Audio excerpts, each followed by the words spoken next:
I don't know whether not to do.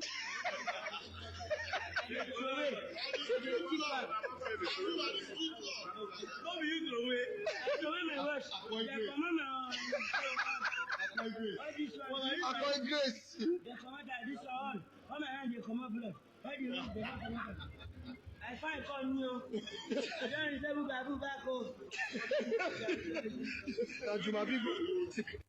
Anytime we today, anytime we today, anytime we today, say, anytime we today, anytime sorrow, lọ́wọ́lọ́wọ́, tariwo gbalẹ̀ gboko, awi koko, awi koko, àkàndá ọ̀rọ̀ gbogbo ayé ló gbọ́, awi koko, àkàndá ọ̀rọ̀ ẹ máa gbọ́ wa lọ.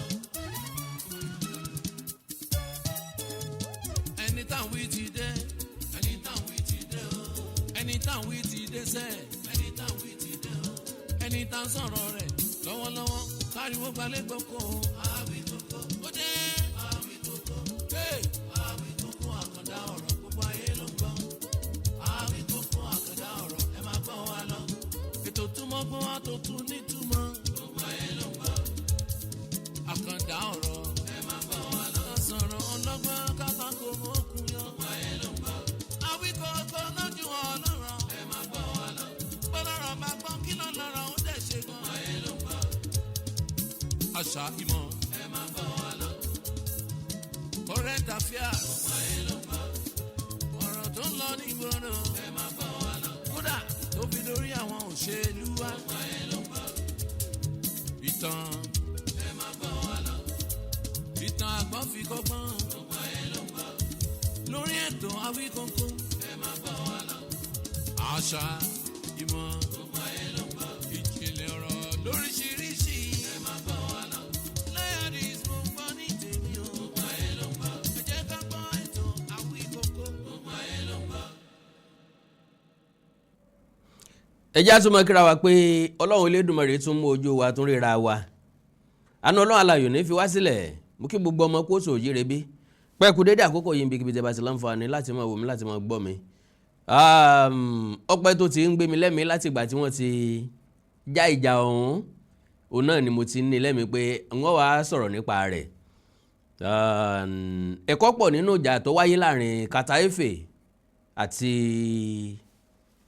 Portable ọmọ Ọlálọ́mí Agérige jẹ́ ń kọrin mi Portable èrì o ló mọ ṣàkùṣàkù èso lè kọ́lé ti Jésù àtèso àti Jésù náà jọ kọ́lé tira wọn báyìí. Now tí wọ́n kékeré ni o ìjà míì tó ń bọ̀ lọ́nà o Ìyábọ̀ Òjó versus Lizzy Anjorin eléyìí wọn máa ta lẹ́nu yẹ́rìyẹ́rì bíi pọ̀nmọ́ aláta well ẹ mọ múra lẹ̀dẹ̀ eléyìí o ẹ já sọ̀rọ̀ nípa take away tó wáyé tàbí take away tó wà nínú ìjà Portable àti Kataefe.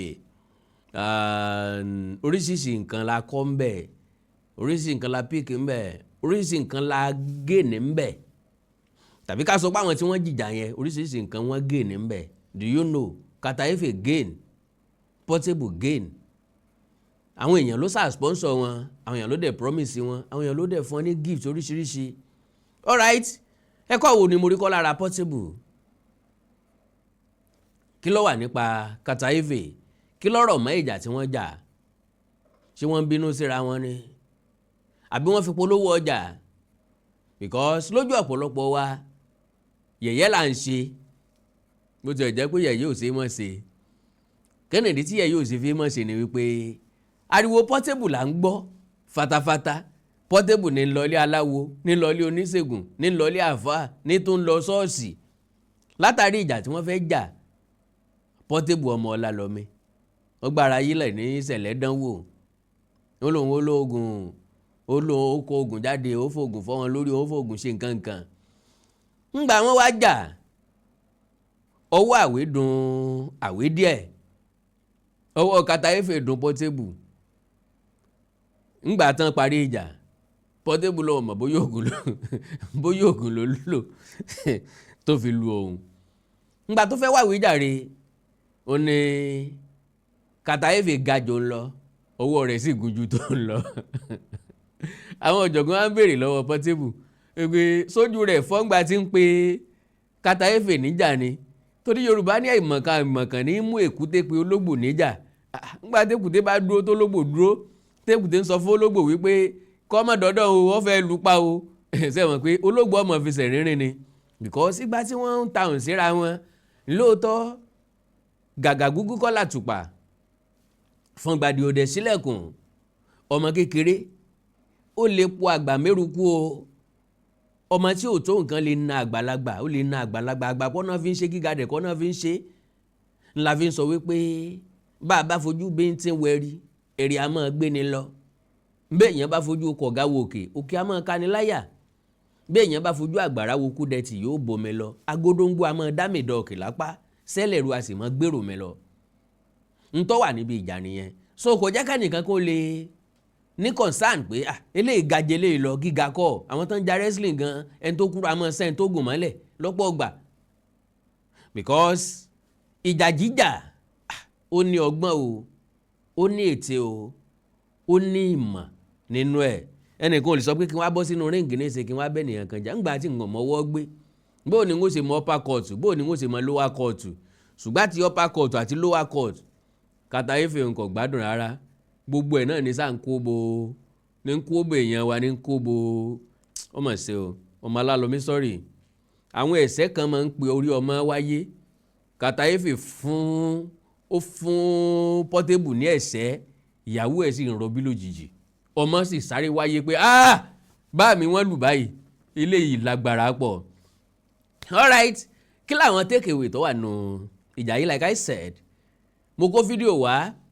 láti establish ẹ̀ Ọmọlálọ́mí I cherish you and I love you and ẹni tọ́lọ́run bá ti gbéga Ọlọ́run ti gbéga already Portable wà nínú àwọn tí ọmọ value owó ó dẹ̀ mọ value àkókò ó dẹ̀ mọ̀ wípé n ti ń tán lọ́dún eégún ó mọ̀ pé bọ́ bá pẹ́ náà ọmọ alágbá ó padà dàkàrà jẹ̀kọ ó mọ̀ pé kò sógo tí tàn títí tí mi ò wá ní tàn mọ́ irọ́ o ìràwọ̀ ọ̀tàn ìràwọ̀ mi ọ̀tàn bílẹ̀ ayé ṣe wà nìyẹn ọ̀pọ̀lọpọ̀ àwọn èèyàn ló ti kọrin síwájú ẹ̀ tá a gbọ́ mọ́ ṣùgbọ́n tí wọ́n wà láyé tán dẹ̀ ń do fine yes majority olórin sì wà wọ́n ń kọrin mọ́ tàbí wọ́n ń kọrin ìràwọ̀ wọn ò sí ń ta mọ́ ṣùgbọ́n tí wọ́n ti gain tán ti achieve fúngbà tí ìràwọ̀ wọn wà ń ta náà ni wọ́n jẹ́ dìsìn wọ́n dẹ̀ jẹ́ dalẹ́rin torí pé wọ́n mọ wéè wọn kíni wéè náà ni pé tí bá ti ń jó ọ lọ́wọ́ try láti máa fi jólẹ̀ because àlejò lówó kò bẹ́ẹ̀ nìyẹn kan sọ̀rọ̀ ẹ títí yóò wá yóò bí ọ wò yóò tún lọ náà ni ìwo mọ́ wá kéèyàn ni ṣùgbọ́n bọ́ bá tọ́jú ẹ̀ tó pàmpà ẹ̀ tó wá oúnjẹ fún tó jẹun tó wó mi fún tó mu tó wá ibùsùn tó dáa fún tó sùn sí tó wá sọ pé ó dáa o ìwọ owó o yàrá kan lélẹ́yìí o mo fi jìn ọ́ nínú ilé mi that means yóò mọ wá lóòrèkóòrè yóò mọ lọ lóòrèkóòrè kò sẹ́ni tí ò kí ń broke kò dẹ̀ sẹ́ni tí ò kí ń need so kó bá jẹ́ pé èèyàn máa ń àárẹ̀ èèyàn tí ò kí ń broke ni tàbí ẹni tí ò ní need láyé mọ́ Dangote Mike Adenuga Ọ̀tẹ́dọ́lá kò yẹ kó ń ṣiṣẹ́ mọ́ níbi tí wọ́n ti lówó dé láyé lónìí ó yẹ kán stop business wọn tàbí kán fi tọrẹ fún yàn wọn pe tó èmi ti ní tí wọ́n jẹ dalẹ̀ tí wọ́n jẹ láyé mi ó ti tó so Ọlọ́run ò dá wípé ká nìtẹ́ lọ́rùn owó ẹ̀dá gbọ́dọ̀ nìtẹ́ lọ́rùn o ṣùgbọ́n wípé ká sọ pé mi ò ní ìdí owó mọ́ tàbí mi ò wá owó mọ́ kò tí ì sí ìrántọ́ sọ bẹ́ẹ̀ rí nínú ìgbésí ayé tèmi wà yìí o àbí ní generation mi yìí o àbí nínú eléyìí tí mo gbọ́ ó possible kó ti wà ń bò mí kárẹ̀ tó ṣiṣẹ́ kan owó kó rórí owó kó wá sọ pé tó ibi tó ń bá dé alihamudulilayi òun ní ìdí owó mọ́ so like I said Portable jẹ́ èèyàn kan tó mọ value owó gbogbo bówó yẹn ṣe ń dọ́wọ́ ẹ̀ ó fi ń jó nǹkan àwọn èèyàn lè sọ pé wèrè ni bí àṣà Barrister wọ́n ń pe wèrè ní wọ́n fà á pé ewúrẹ́ jìyàn dìdán wọ́n ń pe wèrè ní wọ́n fi ta àgùntàn jẹ́ ká wọ́n ń pe wèrè ní wọ́n ń gẹ̀ẹ́sìn lọ́sàn-án ń gọmọ èèyàn lóru so gẹ́gẹ́ bẹ́ẹ̀ lọ̀rọ̀ Portable meanwhile gbogbo nǹkan tí Portable ń ṣe ń ló ní reason and purpose tó fi ń ṣe ìjà tó jáńjó ní ó ní bẹ́ẹ̀tì méjì lọ́wọ́ ó ní kan 50 million náà fóun ìkan 70 million ẹ dákun ṣé tó bá jókòó kalẹ̀ ṣé yóò gba 50 million ṣé tó bá jókòó kalẹ̀ yóò gba 70 million let me tell you this fact Katayefe win ni o Portable ni wọ́n fi tajà quote me anywhere Kennedy torí pé Portable ló lẹ́nu, Portable ló ń show action tó máwọn èèyàn ní interest nínú ìjà yẹn, kì í ṣe Kataeve o. Kataeve ló gboríyìn. Kataeve gan kọ́ làwọn èèyàn tó wá ń pariwo ẹ̀ gan lẹ́yìn ìgbà tí wọ́n ti jàjọ̀ ń tán.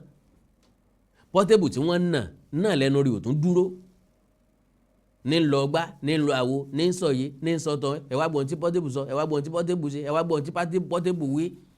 And the guy was saying positive things because ọmọ wípé ìjà wá ìjà lọ, but still ẹnu rẹ̀ ò ní rọ̀, ẹnu rẹ̀ tí ọ̀rọ̀ yẹn action ni, ẹnu rẹ̀ tí ọ̀rọ̀ yẹn marketing ni, torí pé Ọlọ́run ti dá bẹ́ẹ̀. Ọlọ́run ló wá mọ̀ gbà tí ó máa last dà, ṣùgbọ́n lo and behold wọ́n bá time tó bá rí kinní yẹn lò yóò ní achievement tó pọ̀. Well, ẹ jẹ́ n sáré ṣàfihàn àwọn fídíò mi ní kọ̀ọ̀kan. God bless you. Ẹ jẹ́ àkọ́kọ́ wọlé iná.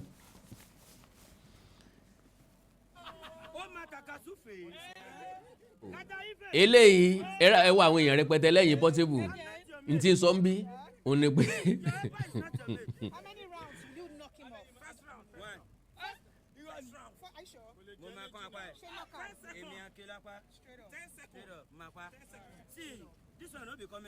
ó ní Kataeve ó jìyà. So now bẹ́ẹ̀ bá wo dáadáa ní ìsẹ́rì pé Portable lè rọ́pọ̀ lẹ́yìn rẹ̀, jẹ́njẹ́ gbọ́ nǹkan tí ń sọ. So tell him one last word. Look into the camera. Mommy, I kill from Kataeve. I go back in face. Tell him, yeah. Kataeve. Wa attack Kasufe. Ṣé Michael sí lókè? No, hello Kataeve. Who born you? Your mama go born another pikin. See your mama see dey do menstruation. Your mama go born another pikin, no go the same for you. You no go the same for you. Are you mad? Kataeve you wan die? So go jamo kí ma gbé gbogbo owó lọ. Because no come. Gba. You don't fall. How many rounds? Bàbá mi ọmọ ajẹ́ pákó yàtọ̀ sọmọ bọ̀ sí. Ó ti yé yín. Ọmọ ta lè mi ẹ wo mọ́tò tí mo fi ń ṣọmọ ta. Bẹ́ẹ̀tì yín ni mo fi ń ṣọmọ ta. Mo gba 50 million. Don't you believe in me? I believe in myself. Mo gba gba tọdún ẹ̀yin fásitì mẹ́sàn pé mo ti gbà á. Portable finish Kataeve. Portable finish Kataeve. Portable finish Kataeve. Portable finish Kataeve. Ẹ wá gbókun Kataeve. Ẹ máa gbókun Kataeve. Hello. Hey, mommy Kataeve. Daddy Kataeve. Hey, yàtọ̀ bàbá yẹn. You wan fight babaláwo. Ọ̀rọ̀ lẹ gbọ́ látẹnu Portable. Yorùbá ni wọ́n pa ń ó mu ńlá bá lọ sógun. That is nǹkan méjìlá bá lọ sógun. Ìgbà tá a bá dọ̀hún nìkẹta máa ń bá ni. Nkẹta tí ó bá yàn ni pé wọ́n lè pa àyàn tàbí kán mú yàn lẹ́rú. Màálù ni gbogbo àwọn tó fẹ́ jà máa ń sọ o. Kò sí nínú àwọn bóyá boxer o bóyá wrestler o tó máa fẹ́ challenge èèyàn kan tí wàá sọ pé ó lè nà mí o, he can beat me o, she can beat me o. No. A ní kan gbé wá, ẹlòmíì àsopọ̀ òun ó lùpa lójú ẹsẹ̀. Àyùn kò ní tó ṣẹ́jú márùn-ún, wọ́n bèèrè lọ Portable pé how many round lòun àti bọ̀bọ́ yìí máa lọ. Portable ní round ẹyọ kan péré lòun ó ti lùpa dànùdànù. So advice mi fún Portable, mo gbọ́ tán lọ fẹ́ challenge Anthony Joshua. Dákun ẹ̀bá ayé sì dùn díẹ̀ sí ẹ̀bá ilé ayé sì dùn díẹ̀ sí báwa jẹba Nàìjíríà díẹ̀ sí. Kì í ṣe pé ọrùn tó kán àti kìíní tán máa ń gbé sí yàn lọ́rùn kì í jẹ́ kẹ́bà ọlọ́gẹrẹgẹ lọ́nà fún. Ọ̀ya sọ́rẹ̀ kọ́lọ̀ wọn bá ń sọ kẹ́lẹ́dá ayé àti bàbẹ́ kan tètè kìlọ̀ fún ọ. Anthony Joshua gan gbọ́dọ̀ bọ ọjà, child abuse ni wọ́n kà kún. Torí pé atẹ́gùn ẹ̀sẹ̀ Joshua yóò pa ọkú fínfín mọ̀ dópò ọ̀sán gangan ọ̀rẹ́ wa Portable. Ògúndá kan kò ìtàn lo ògúndá méjì. Kataeve tẹ́jọ jẹ́ tó jẹ́ skit content àbí kí là ń pè tó jẹ́ streamer ni Ọlọ́run ló pè lẹ́jọ́ yìí o, ló fi àjẹ́ òye o, kò tí ì lu ọpa o, gbogbo ojú kan wú bómúbómú ni o, ẹ̀kẹ́ kan yọ gbùrùgbùrùgbùrù ni o, ọkàn ń somi lójú ni o.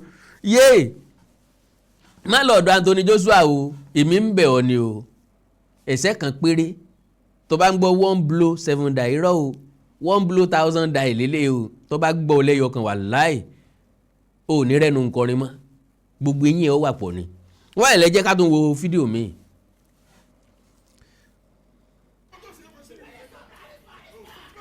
now òun àti Túndé Perry lélẹ̀ yìí action pọ̀ bí ògògó wàhálà Portable pọ̀ láyé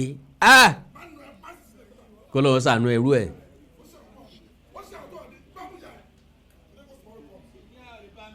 ó lágara o come on.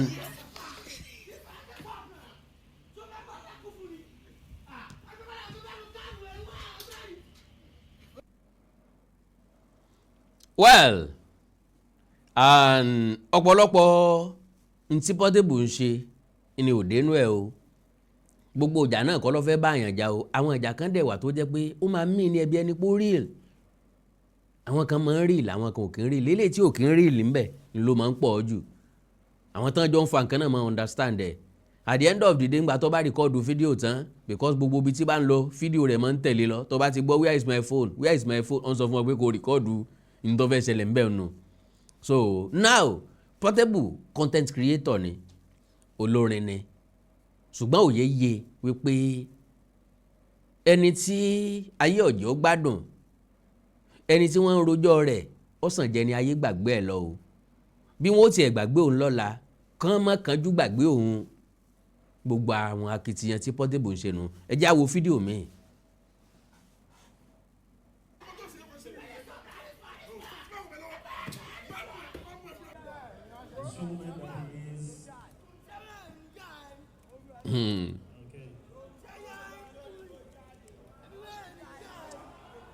Perhaps you should have called it chaos in the ring. You should have called it peace in the ring. All right. They're making their way back to the table. Challenge ayé kàtà ìfèrè o.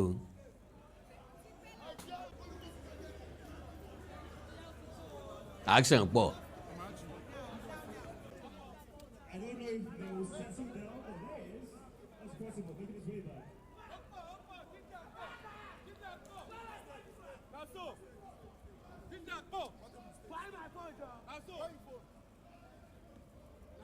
Because I sit down and look right. Confirm. Where my phone? Confirm.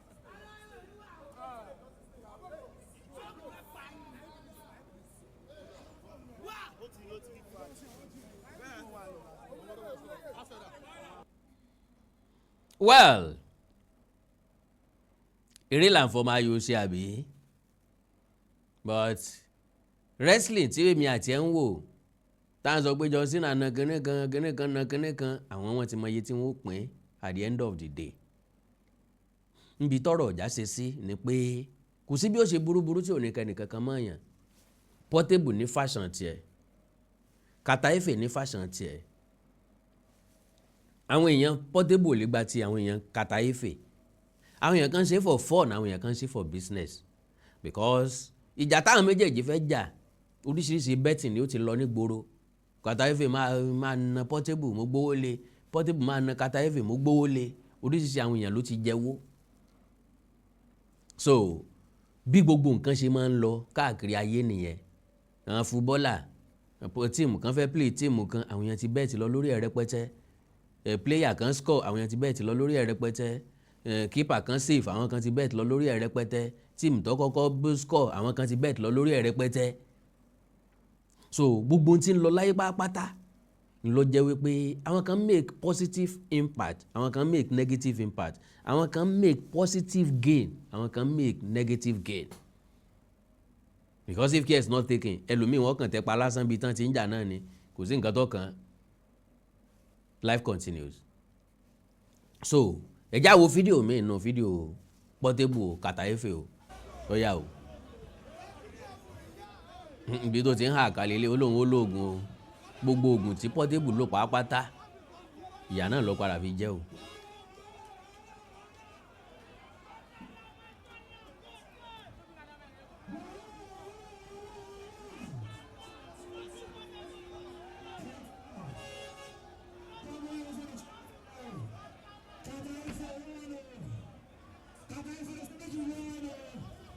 ìyàlẹ́ pọ̀ gbogbo ègùn yìí náà ìyà ló kó jẹ Portable.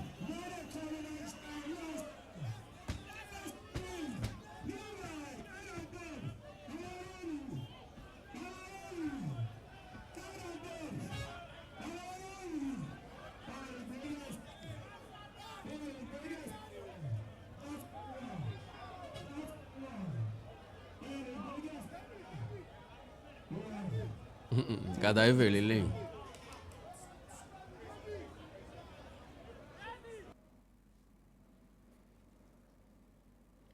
Well, ẹ jẹ́ kí n yá ìṣẹ́jú kan lò nínú ìṣẹ́jú yín mo ń padà bọ̀ kí n wá lo fídíò tó kù. God bless you. Ẹ ṣé pọ̀ o.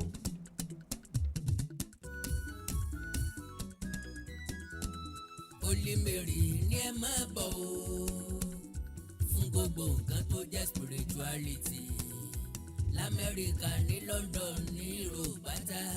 Holy Mary spiritual store ní ẹ máa bọ̀ o. Holy Mary spiritual store àgbà àràgbà ilé ìtajà tọ́kalẹ̀ sórílẹ̀-èdè Amẹ́ríkà níbi tẹ́ ẹ ti máa rí gbogbo nǹkan ìbílẹ̀ rà lọ́lọ́kan òjọ̀kan. A standard spiritual store tẹ́ ẹ ti máa rí gbogbo nǹkan tọ́rọ̀ mọ́ spirituality rà. Spiritual perfume bíi perfume divine grace tí jẹ́ káàánú ọwá ni rí débi kọ̀rọ̀kọ́ndú. Perfume 77 Holy Michael perfume lẹ́yìn fẹ́ rà. Divine favour chairman perfume ẹ̀mí mímọ́ perfume Miss Paris àti bẹ́ẹ̀ bẹ́ẹ̀ lọ. Bákan náà ni spiritual soul àwọn ọṣẹ aṣínà lóríṣiríṣi ọṣẹ aṣẹ́gun ọṣẹ arọ́bí ọṣẹ pègúnrẹ́ ọṣẹ ìtúsílẹ̀ ọṣẹ ìwòsàn bẹ́ẹ̀ bá ṣe fẹ́ sí ni. Holy Mary ń ta spiritual oil òróró bíntù 6 flower òróró pẹ̀lú ọṣẹ tó gallant danduala sasorobia magnet oil ọ̀sọ̀rọ̀bia success oil witches expeller oògùn ọfà àgbo ọfà àpòrú ọfà tó dájú àgbo arthritis àgbo diabetes àgbo fún ìtọ́jú ojú àgbo fún ìtọ́jú ọpọlọ àgbo fún àìsàn jẹjẹrẹ àgbo fibroid àti bẹ́ẹ̀ lọ. Kò sí ní tẹ́ fẹ́ nílẹ̀ káàárọ̀ òjíire tí ò sí ń bẹ̀. Ìgbà lóríṣiríṣi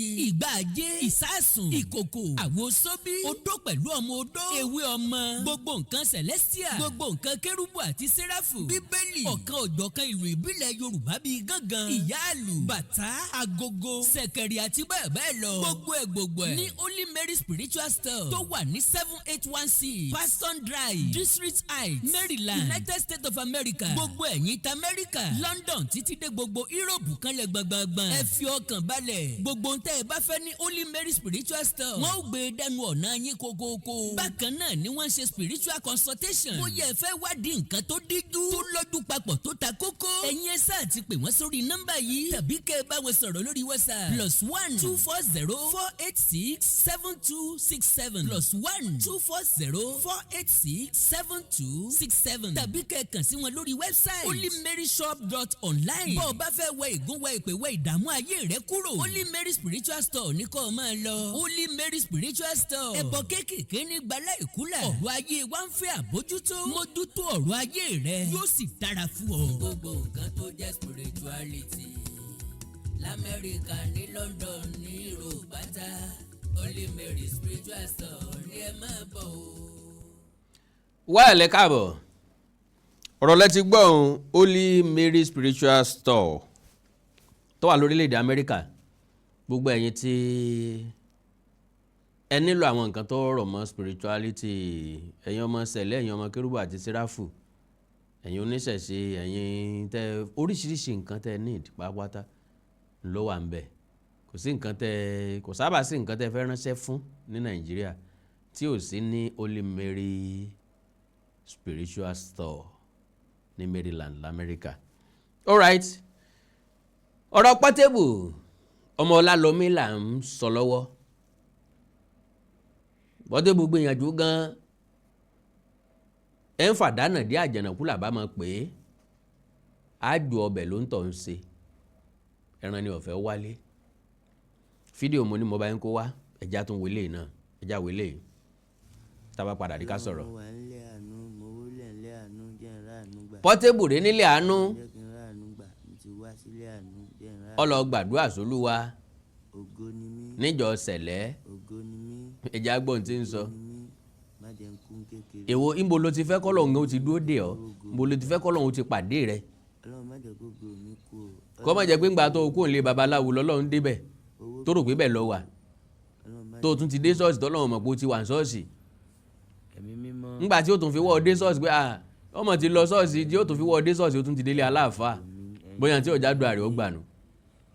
now majority ọmọ gbàdúrà lórí nǹkan ẹni tó ń gbàdúrà lé lórí onítọ̀ náà ò dákẹ́ yàtọ̀ sí pọ́ńtọ̀ ò dákẹ́ ọmọ àti onítọ̀ ń kọ sí Ọlọ́run and again gbogbo nǹkan kọ́ làdúrà ṣiṣẹ́ fún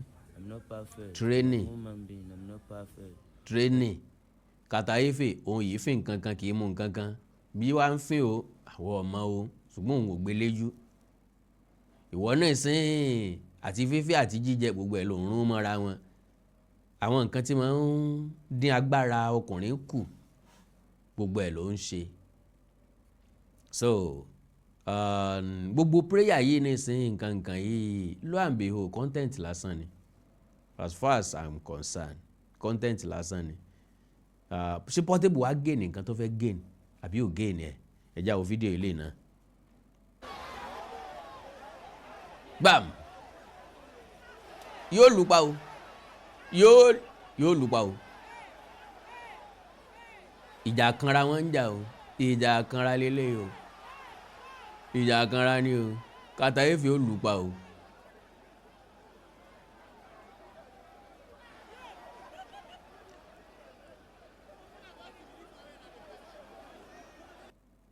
ọmọ àkẹ́ Portable wọ́n rí ibu. Etí tó ń gbọ́ wa nílé mo sì kí gbogbo ojú tó ń wò wá nílé pé ojú tẹ fi ń wò wá ò ní fọ́ etí tẹ sì fi ń gbọ́ wa ò ní di. Orúkọ tèmi ni Godwin tí gbogbo ẹ̀yin èèyàn mọ̀ sí ìyá Ìjẹ̀bú.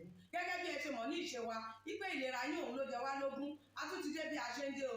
Gbogbo ẹ̀yin tí ẹ ní ìṣòro tó jẹ́ pé ọkùnrin tó dàbí obìnrin nínú ilé, ọkùnrin tí ò lè ṣojúṣe ẹ̀ pẹ̀lú ìyàwó ẹ kàn sí iléeṣẹ́ Godwin. Ẹ̀yin tó jẹ́ pé pépà lẹ máa kà lálálẹ́ ẹ má ka pépà mọ́ ẹ kàn sí wa a ní pákéjì oríṣiríṣi fún yín a ní 3-in-1 a ní 2-in-1 fẹ́yìn ọkùnrin tó lè jẹ́ tó máa jẹ́ kẹ́ ṣe bó ṣe yẹ kẹ́ ṣe. Bákan náà ni ìṣòro tí a ń pè ní arthritis yìí ó ń ṣọkùnrin ó ń ṣobìnrin orúnkún ríro ìbàdí ríro ọrùn ẹsẹ̀ ríro ẹlòmíì ó lè jẹ́ osteoarthritis lónìí ẹlòmíì rheumatoid arthritis ẹlòmíì ìdẹ̀rẹ̀ kò ní lè bẹ̀rẹ̀ mú nǹkan lẹ̀ ẹlòmíì ò lè sciatica kírun ó ṣeé ṣe kó jẹ́ sciatica ni ó ṣeé ṣe kó jẹ́ lumbar spondylosis ni ẹlòmíì ìdẹ̀rẹ̀ arthritis ni tó bá ti di pé ìbàdí ń wọ ẹ̀ ò lè bẹ̀rẹ̀ ẹlòmíì orúnkún ríro ẹlòmíì ẹsẹ̀ á máa gbóná ẹlòmíì àpapọ̀ rẹ̀ á máa gbóná ẹlòmíì ẹsẹ̀ á máa gbọ̀n ẹlòmíì ara á máa tá orí á máa tá àpapọ̀ ara á máa tá ẹ kàn sí iléeṣẹ́ Godwin Ìyá Ìjẹ̀bú ẹlòmíì ò lè fojú ọwọ́ ẹ̀ báyìí gbogbo ọwọ́ á máa ró gbogbo ẹ̀yin tẹ́ tí ń lò náà ẹ máa jẹ́rìí sí ẹ kàn sí iléeṣẹ́ Godwin Ìyá Ìjẹ̀bú. Bákan náà ni àwọn èèyàn tó ń tọ̀ ìtọ̀ àtọ̀jù yìí ó ṣeé ṣe kó jẹ́ pé prostate enlargement ni fún ẹ̀yin ọkùnrin tẹ́ ti lé lọ́mọ 40 ọdún tẹ́ bá ní prostate enlargement ẹ lè máa tọ̀ léraléra ẹlòmíì ò lè rí tọ̀tọ̀ rárá ẹlòmíì ìdẹ̀rẹ̀ tó bá fẹ́ tọ̀ á máa ní ìrora ẹlòmíì ìdẹ̀rẹ̀ kó tó débi tó máa tọ̀ sí ìtọ̀ ìtì máa jábọ́ ṣùgbọ́n obìnrin ní á máa tọ̀ léraléra kó tó débi tó máa tọ̀ sí ìtọ̀ ìyá ti máa jábọ́ ó ṣe é ṣe kó jẹ́ weakness of bladder làwọn ní àbí kó jẹ́ infection àbí kó jẹ́ diabetes insipidus tí a mọ̀ sí àtọ̀gbẹ ìyẹn náà lè fà á ká máa tọ̀ púpọ̀ jù ẹ kàn sí iléeṣẹ́ Godwin Ìyá Ìjẹ̀bú èyíkéyìí tó lè fà á kẹ́ ẹ máa tọ̀ púpọ̀ jù ara iṣẹ́ wa ni lára iṣẹ́ tèmi jogún látọ̀dọ̀ bàbá mi àtọ̀jú yín gbogbo ẹ̀ ó sì padà sí àyè ẹ̀ bó ṣe tó àti bó ṣe yẹ. Bákan náà ni àwọn tó ní hepatitis ooru inú ẹ̀dọ̀ ni ṣùgbọ́n tí hepatitis bá ti pẹ́ lára ó lè ba ẹ̀dọ̀ jẹ́ ó lè fà á kéèyàn ní enlarged liver ó dẹ̀ lè fa oríṣiríṣi ìṣòro sí ẹ̀dọ̀ yẹn ẹlòmíì á máa ní àmì bí kínú máa dùn bí kójú máa pọ́n kítọ̀ ẹ̀ máa pọ́n ẹlòmíì dẹ̀ kò ní rámì rárá bóyá lọ ṣàyẹ̀wò wá kàn sọ fún pé ó wà positive ẹ kàn sí wa ẹlòmíì ìdẹ̀rẹ̀ ó lè jẹ́ liver cirrhosis lòun ní èyíkéyìí tí ẹ ó ìbàjẹ́ ẹ kàn sí iléeṣẹ́ Godwin Ìyá Ìjẹ̀bú bí mo ṣe sọ̀rọ̀ yìí tẹ́ ní prostate ó jẹ́ prostate enlargement ni ó jẹ́ prostate cancer ni ẹ kàn sí wa pẹ̀lú ògo Ọlọ́run ẹ lè rí bákan náà mọ́ mo ti sọ fún yín gbogbo ìṣòro yòówù kẹ́ni ewé àti gbòpọ́nbélé tí àwọn bàbá wa ń lò láyé àtijọ́ tá a ti gbé kalẹ̀ lọ́nà ìgbàlódé tó sì ṣe bẹbẹ lágbára òun là ń lò fún ọmọdé àti àgbà ẹ kàn sí wa ẹ ní kábàámọ̀ pẹ̀ ṣe bẹ́ẹ̀ ẹ̀rọ ìbánisọ̀rọ̀ mi ni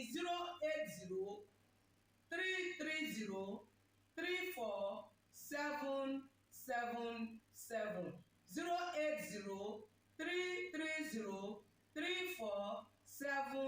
080-330-34777 ẹ bá wà lamẹ́ríkà kẹ́ ẹ wà ní Spain kẹ́ ẹ wà ní UK ibikíbi tẹ́ ẹ bá wà ó jẹ́ Canada ni ó lè jẹ́ Port Harcourt ni ó jẹ́ Abuja ni ibikíbi tẹ́ ẹ bá bá wà ẹ kọ̀ sí iléeṣẹ́ Godwin Ìyá Ìjẹ̀bú.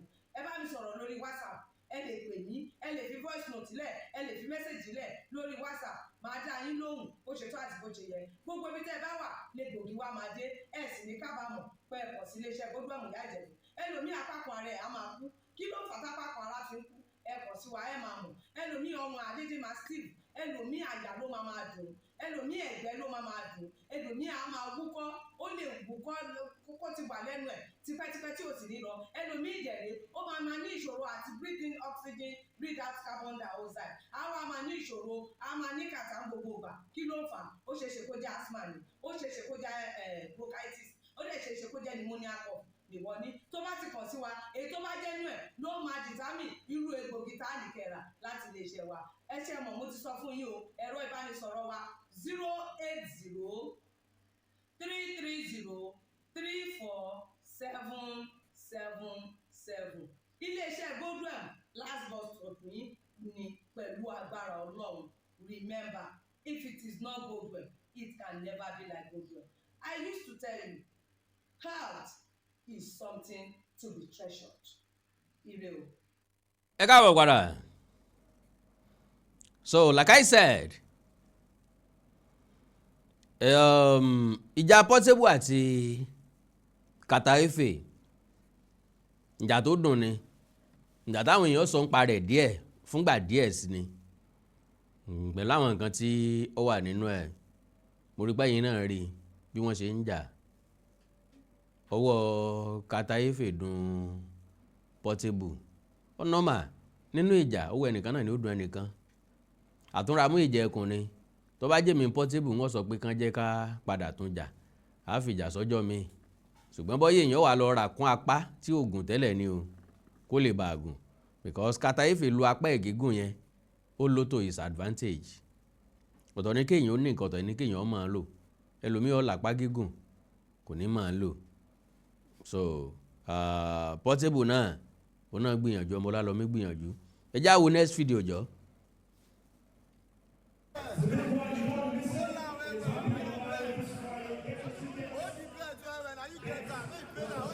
Kataefe ni wọ́n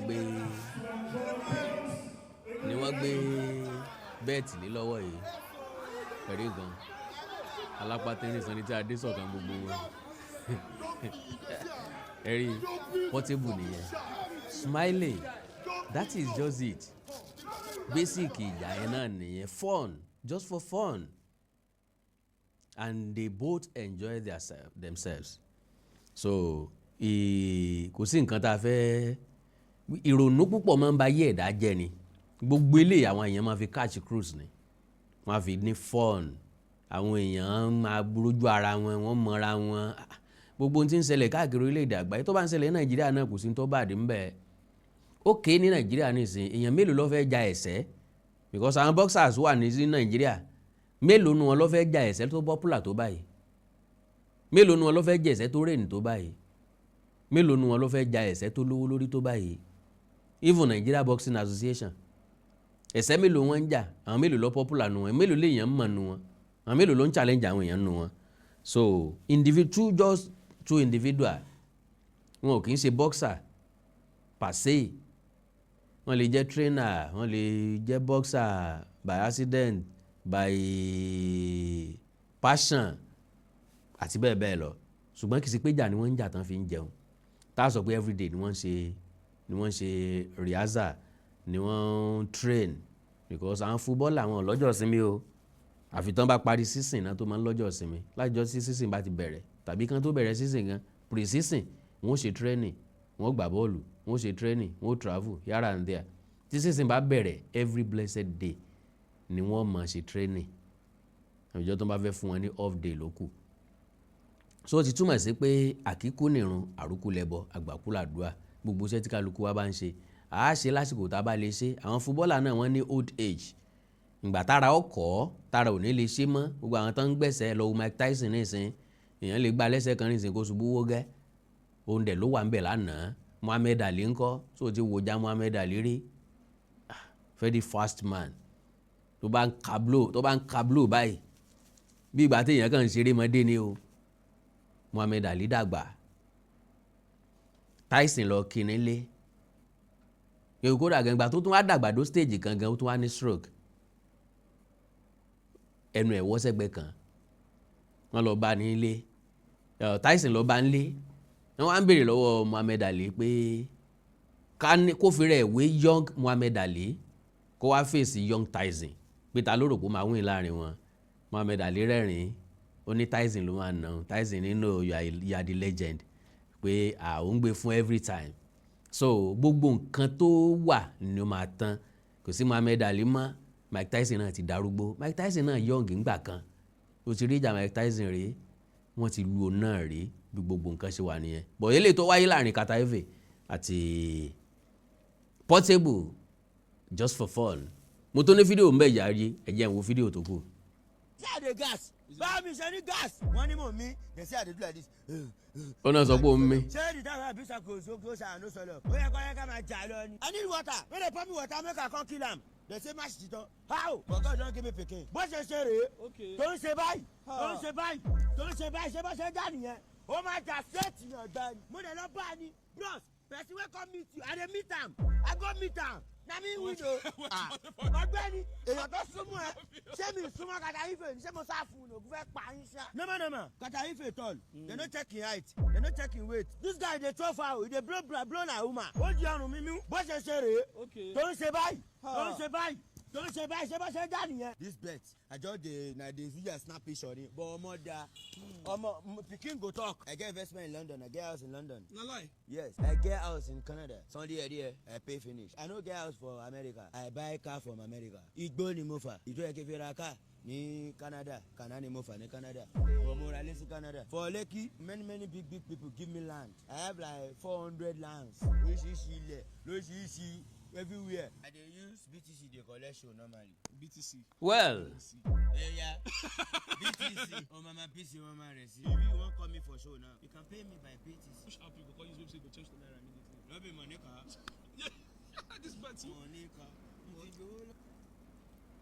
Portable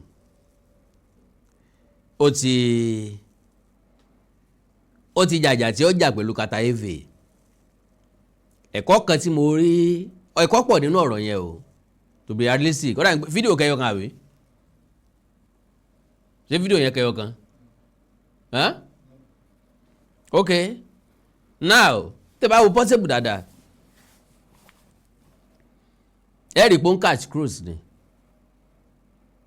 because kálẹ̀ lómi ni wọ́n ń nà bẹ́ẹ̀ yẹn ẹnu yẹn ó ti wọ́wọ́wọ́ kò ní lè jáde sọ̀rọ̀ mọ́ irú Portable kọ́ láti ìgbà tí wọ́n ti nà á ló ti ń jáde bọ́dẹ̀ ṣe wà yẹn gẹ́gẹ́ bí nǹkan tó sọ ń bẹ̀ yẹn ó ní blow me make I blow give me blow make I blow gbá mi lẹ́sẹ̀ẹ́ kí n blow ẹlòmíì ni wọ́n ń nà lánàá ṣeré tí ò ti pẹ́ abẹ blow bó ṣe wà ní ìsìn after the fight Portable lè ní endorsement èyí náà gbọ́ nǹkan tó sọ náà ìjà tó jà ń gbà yẹn ṣé kò gain ni bẹ́ẹ̀tì kan 50 million bẹ́ẹ̀tì kan another 50 million ẹnìkan wá dash ẹni 20 million that is 70 million that is 120 million ẹnìkan tó wá fúnlẹ̀ endorsement 50 million that is 170 million naira in space of what láàrin ìgbàwo sígbàwo bẹ́ẹ̀ dà ṣe ń dolówó jù bá ń lọ o brothers and sisters whatever your hand can touch to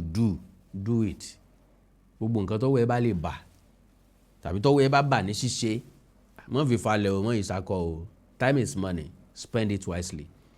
ẹ o Portable àti Kataive fẹ́ jà wọn ọjà wọn ti jà tán ìjà ti ẹni tí ó win ni ti win ni ẹni tí ó lose ti lose but to me there is no winner there is no loser àwọn méjèèjì wọn jọ gain kálukú ló ní gain tiẹ̀ láàyè ọ̀tọ̀ ẹ̀ ń gain owó tó gain ní Germany to God be the glory fún Portable kò sí country tó náà ò lè lọ bó ṣe wà o kò dẹ̀ sí country tí ò lè ẹgbọ́n nǹkan tó sọ ó lóun ra lé sí London òun ra lé sí Canada so what more achievement do you want nǹkan kí ló tún kù tẹ́dà tó fẹ́ ní láyé ebi ò lè pa mọ́ pẹ̀lú àwọn investment tó ti ní àwọn ilé tó rà ní onílé san díẹ̀díẹ̀ ló ń rà ní Canada bọ̀ tó ń ti sanwó ẹ̀ tán kò parọ́ kò mọ bọ́n ṣe ń parọ́ kò dẹ̀ ń bọ́n ṣe ń bùkún nǹkan bí èèyàn bá broke ilé tó ní ní Canada tó ní lamẹ́ríkà tó ní London tó o bá tà á o tún lè fi ráìsì padà